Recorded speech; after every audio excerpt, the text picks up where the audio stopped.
بسم اللہ الرحمن الرحیم۔ مسجد اقصی مسلمانوں کا قبلہ اول ہے۔ ہجرت کے بعد 16 سے 17 ماہ تک مسلمان مسجد اقصی کی جانب رخ کر کے ہی نماز ادا کرتے تھے۔ پھر تحویل قبلہ کا حکم آنے کے بعد مسلمانوں کا قبلہ خانہ کعبہ ہو گیا۔ مسجد اقصی خانہ کعبہ اور مسجد نبوی کے بعد تیسرا مقدس ترین مقام ہے۔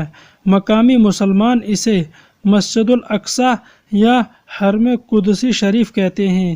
یہ مشرقی یروشلم میں واقع ہے، جس پر اسرائیل کا قبضہ ہے۔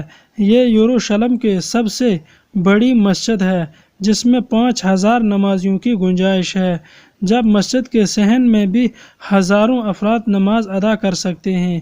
نبی کریم صلی اللہ علیہ وسلم سفر معراج کے دوران مسجد حرام سے یہاں پہنچے تھے اور مسجد اقصی میں تمام انبیاء علیہ السلام کی نماز کی امامت کرانے کے بعد براق کے ذریعے 7 آسمانوں کے سفر پر روانہ ہوئے۔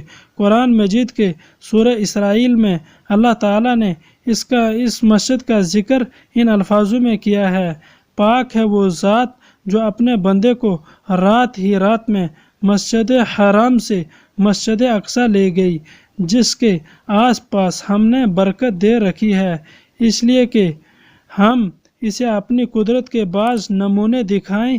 یقیناً اللہ تعالیٰ ہی خوب سننے والا اور دیکھنے والا ہے۔